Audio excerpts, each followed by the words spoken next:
Big TV భక్తి సమాచారం WhatsApp ఛానల్లో జాయిన్ అవ్వండి. అన్ని విశేషాలు ఎప్పటికప్పుడు తెలుసుకోండి.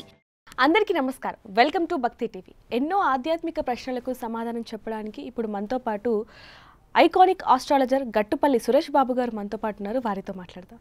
నమస్కారం గురుగారు. జై శ్రీమన్నారాయణ. గురుగారు, చాలా మందికి అనేక అనుమానాలు ఉన్నాయని చెప్పొచ్చు. అంటే చాలా మంది ఇప్పుడు మనం శ్రావణ మాసంలో చూడొచ్చు, భర్త లేని వాళ్ళకి తాంబూలం ఇవ్వాలంటే కూడా ఆలోచిస్తూ ఉంటారు.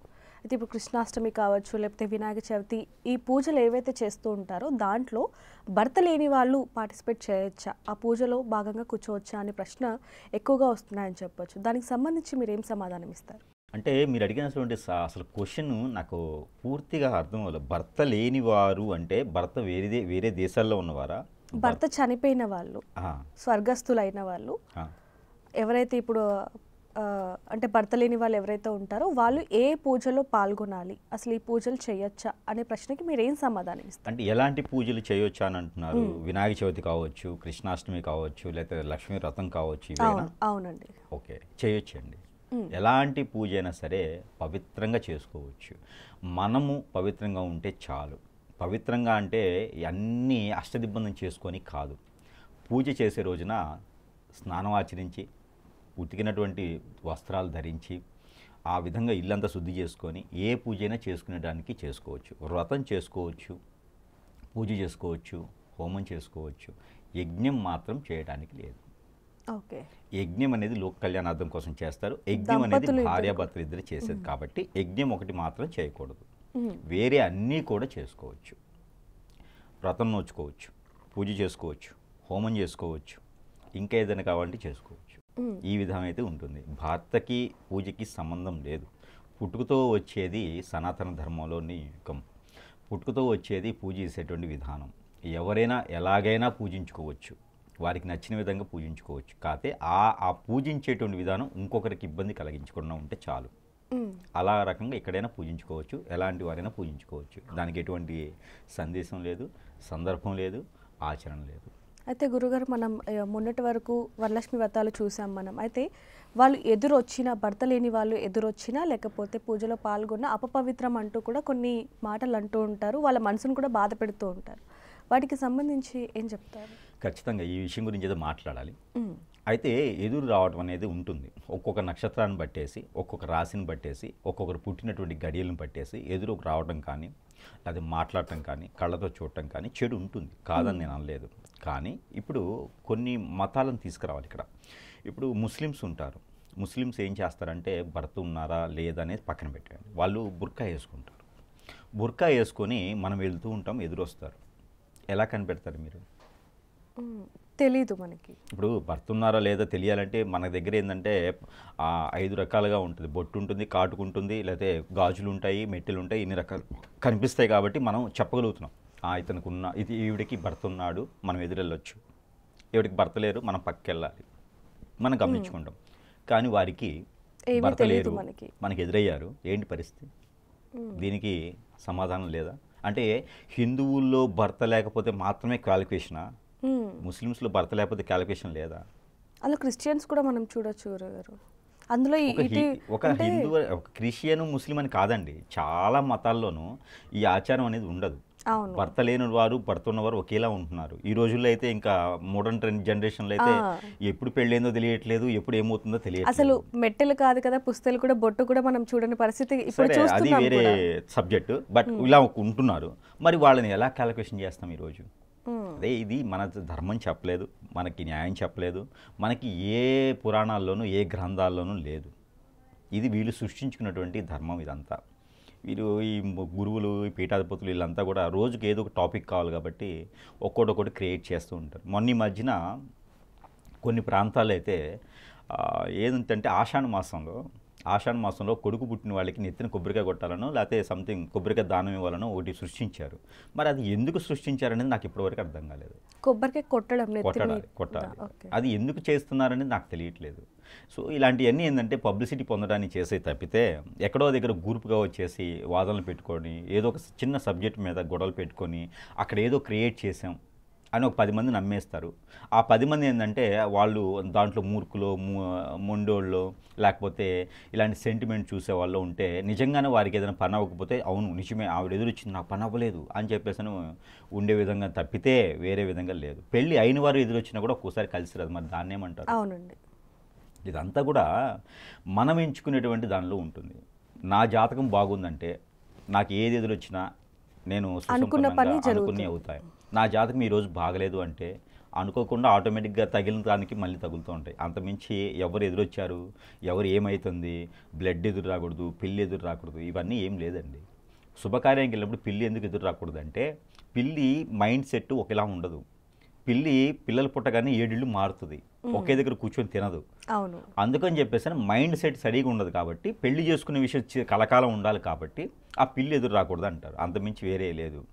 అంతేగాని పెళ్ళి అయిన వారు ఎదురొచ్చినా భర్త లేని వారు ఎదురొచ్చినా దానివల్ల ఇబ్బంది ఏం కలగదండి. అట్లా ఏం లేదు. ఇప్పుడు మన ఇంట్లో అమ్మమ్మో తాతమ్మో ఉంటారు, మనం గోరుముద్దలు తిని పెరుగుతాము. అవును, తర్వాత కొంతకాలానికి ఆవిడే ఎదురు రావడం మొదలవుతుంది. మనం ఏదైనా బయటకు వెళ్ళినప్పుడు ఆవిడ ఎదురు రావడం మనకు మంచి పనులు జరుగుతూ ఉంటాయి, కరెక్టేనా? ఆ తర్వాత కాలానికి తాతయ్య గారు ముత్తాత వాళ్ళ హస్బెండ్ గారు కాలం చేస్తారు. మరి ఇప్పుడు ఆవిడ మంచిది కాదా? ఆవిడ ఎదురడానికి అవదా? ఆవిడ జాతకం మారిపోయిందా? మరి గోరుముద్దలు తిని పెరిగినాం కదా, మరి ఆవిడ ఎదురొస్తే ఏమవుతుంది? ఏమవ్వదు. మళ్ళీ ఆవిడే ఏది వచ్చినా ఈయనకి ఏం కావాలో అది అవుతుంది. ఇది అంతమించి ఆవిడని కించపరచడం కానీ పక్కన కూర్చోబెట్టడం కానీ శుభకార్యాలు తీసుకెళ్ళొద్దంటే జాతకం కానీ అట్లాంటివి ఏం లేవండి. అది మనం ఎంచుకున్నటువంటిది కానీ ఏ పురాణాల్లో లేవు, ఏ సిద్ధాంతంలో లేదు, ఏ ధర్మంలో లేదు. అది మనం ఎంచుకునే ఎవరైనా ఎదురు రావచ్చు. కాకపోతే వారి నక్షత్ర ప్రకారంగా కొంతమందికి సెట్ అవుతారు. ఇప్పుడు భార్యాభర్తలు ఎదురైతే మనం కంఫర్టబుల్ చూస్తాం కదా, అవును. అలానే కొన్ని నక్షత్రాలు ఉంటాయి, కూర నక్షత్రాలు ఉంటాయి, మధ్యస్థ నక్షత్రాలు ఉంటాయి, దైవగుణం నక్షత్రాలు ఉంటాయి. వీటిలో ఒకరికొకరు సెట్ అవ్వదు. నా నక్షత్రానికి అన్ని నక్షత్రాలు సెట్ అవుతాయని లేదు కదా. అలానే వారి నక్షత్రాలను బట్టి ఎవరైనా ఎదురొస్తే వారికి సెట్ అవ్వదు, ఇంకోళ్ళకి కూడా అవ్వదు అనేది ఏమి ఉండదు. అంతేగాని ఎవరున్నా లేకపోయినా పూజలు చేసుకోవచ్చు, తాంబూలం ఇవ్వచ్చు, పెద్దలుగా గౌరవించవచ్చు, విధానాలన్నీ చేసుకోవచ్చు, ఏ పద్ధతి అయినా పాటించుకోవచ్చు. కాకపోతే యజ్ఞం మాత్రం చేయకూడదు. అంతేగాని ఎదురొస్తే ఏం ప్రాబ్లం లేదు, ఇబ్బంది లేదు, ప్రశాంతంగా ఎదురు రావచ్చు. ఎదురొస్తేనే వెళ్ళండి, ఓకేనా? ఇది మన మాధ్యం ద్వారా ఈ సందర్భంగా చెప్పడం అయితే జరుగుతుంది. అవును. అంటే గురుగారు ఇంకోటి మనం చూడొచ్చు, అంటే పూర్వకాలంలో భర్త చనిపోయిన వాళ్ళు తెల్ల చీర కట్టుకోవాలి, గుండు కొట్టుకోవాలనేవి ఇప్పుడు కొంచెం ఆ పద్ధతి అనేది మారి మామూలు చీరలు కట్టుకోవడం, బొట్టు పెట్టుకోవడం ఇవన్నీ కూడా జరుగుతున్నాయి.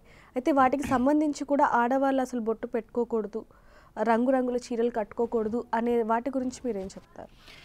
అయితే ఇక్కడ మీరు గమనించుకోవాల్సిందంటే అసలు మన పూర్వకాలం కాదు మీరు చెప్పింది. పూర్వకాలంలో ఏం జరిగేదంటే భర్తతో పాటు భార్య చనిపోయేది. అవును, ఆ అగ్నిలోకి ఆహుతి అయిపోయేది. తర్వాత కాలంలో ఈ యొక్క మనం సృష్టించుకున్నటువంటి సిద్ధాంత ప్రకారం ఏంటంటే వాళ్ళని ఐడెంటిటీ చేయడానికి ఏదో ఒకటి కావాలి కదా. అందుకని చెప్పేసి తెల్ల వస్త్రం ధరించాలి, అలాంటివి పెట్టుకోకూడదని వాళ్ళని ఐడెంటిటీ చేయడం కోసం. అంటే వాళ్ళకు కూడా కోరికలు వస్తాయి అనేది కూడా ఒకటి ఉంది అని చెప్పేసి విన్నాను, అది నిజమేనా గురుగారు? అంటే మనము తిన్నంత వరకు కోరికలు ఉంటాయి, ఆశలు ఉంటాయి, అన్నీ ఉంటాయి. మనం తింటున్నాం కదా, తిన్నంత వరకు అయితే ఖచ్చితంగా మనిషి ఉన్నంత వరకు అయితే కోరికలు ఉంటాయి. ఎక్కడ అంటే 30 సంవత్సరాల లోపు అనుకోండి ఒక కోరికలు ఉంటాయి, 40 సంవత్సరాల లోపు ఒకటి ఉంటాయి, 60 సంవత్సరాలకు ఇంకోటి ఉంటాయి. కోరికలు అనేది ఖచ్చితంగా అండి. కోరికలు అంటే దాంట్లో ఏంటంటే 60 సంవత్సరాల వాళ్ళు ఏమనుకుంటారు, నాకు పంచి పరమాణాలు పెట్టాలి, మా మనవాళ్ళు బాగుండాలి అనుకుంటారు. 40 సంవత్సరాలు ఏమనుకుంటారు, మా కొడుకులు పెద్దోళ్ళు అవ్వాలి, కూతుళ్ళందరూ బాగుండాలి అనుకుంటారు. ఇవన్నీ కోరికలే. వేరే రకమైనటువంటి కోరికలు అనేది ఇది ఎవరికో దరిద్రులకు ఉంటాయేమో కానీ అవన్నీ అనుభవించేసిన తర్వాతనే కదా కోరికలు పుడతాయి. అయితే మన సనాతన ధర్మం ఏం చెప్తుందంటే ఒక మనిషికి ఇంకొక మనిషి, ఒక మతానికి ఇంకొక మతం ఒక ఐడెంటిటీ చేయడం కోసము ఒక మనిషి ఇది విధానం 10 మంది చూడగానే ఒక మనిషిని ఓకే ఈ పర్సన్కి ఒక ఇది లేదా ఇది ఉంటుందా అని ఒక ఐడెంటిటీ చేయడం కోసమే డ్రెస్ కోడ్. అంతమించి వేరే అయితే వాళ్ళని పక్కన పెట్టేయండి, దూషించండి, దూరంగా పెట్టండి అని కాదు. అంటే ఇప్పుడు రాజకీయ నాయకుడు కూడా తెల్లగా వస్త్రం ధరిస్తారు. మరి అలాంటప్పుడు రాజకీయ నాయకుడు కూడా తెల్ల వస్త్రం ధరించి వాళ్ళంతా మునమూపులా కాదు కదా, వాళ్ళంతా మూడు చచ్చిన వాళ్ళ లేదా మా పిల్లలు పోయిన వాళ్ళ కాదు. తెల్ల వస్త్రం ఎందుకంటే అది చిహ్నం అన్నమాట, శాంతికి చిహ్నం. మన జాతి జెండాలో కూడా తెలుపు ఉంటుంది. అది ఏంటంటే శాంతికి చిహ్నం, అంటే కోరికల్ని పుట్టకుండా చేసేటువంటి వస్త్రం తెల్ల వస్త్రం. చిహ్నం ఏంటంటే మన ఆత్మ, మన సంతృప్తి, మన మైండ్ సెట్ ప్రశాంతంగా ఉంచుకోవడం కోసం తెల్ల వస్త్రం ధరిస్తారు. భర్తతో ఇంతకాలం గడిపినాను, మరి భర్త లేనప్పుడు మన ఆలోచన ఎట్లుండాలి? ప్రశాంతంగా ఉండాలి, పిచ్చి పిచ్చి ఆలోచన రాకూడదు. అందుకని చెప్పేసి తెల్ల వస్త్రం ధరించేందుకు మన సనాతన ధర్మం తీసుకొచ్చినటువంటి విధానం ఏంటంటే ఐడెంటిటీ. నలుగురు చూస్తే కూడా అమ్మ ఈమెకి లేడా, ఓకే ఓకే ఇతనికి లేదా అనేది మనకు తెలియటం కోసం ఐడెంటిటీ మాత్రమే తప్పితే వాళ్ళని దూషించి దూరంగా పెట్టేసి వాళ్ళని హింసించాలని కాదు. అది తర్వాత వచ్చినటువంటి ఐడెంటిటీ. దాని తర్వాత ఇంకొకటి కూడా ఉన్నది ఏంటంటే వారికి ఎందుకు అలాగ భర్తతో పాటు భార్య చనిపోయేటువంటి విధానం, దాని తర్వాత ఐడెంటిటీ, ఇదంతా ఎందుకు వచ్చింది అంటే కనుక ఒకప్పుడు మనకి బాల్య వివాహాలను చేసేవారు. అవునండి. తల్లి తండ్రి సమక్షంలో పెరిగినటువంటి కూతురు కావచ్చు, కొడుకు కావచ్చు, వారికి మైండ్ సెట్ ఎదగదు, అక్కడే ఉంటుంది వాళ్ళ ఆలోచన. వారు ఆడుకునేది కానీ 10 మంది దగ్గరే ఉండి అక్కడ ఆ ఉమ్మడి కుటుంబంలో నిండిపోతుంది. దాని తర్వాత పెళ్లి చేస్తారు.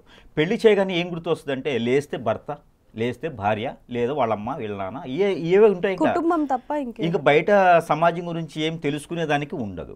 అందుకని వీరికి ఎవరైతే చేయి పట్టుకొని చేయితోడుగా తీసుకొని జీవితాన్ని గడుపుతూ ఉంటారో వారు కాలం చేసిన తర్వాత వీరికి బతికేదానికి ఏం తెలియదు కదా.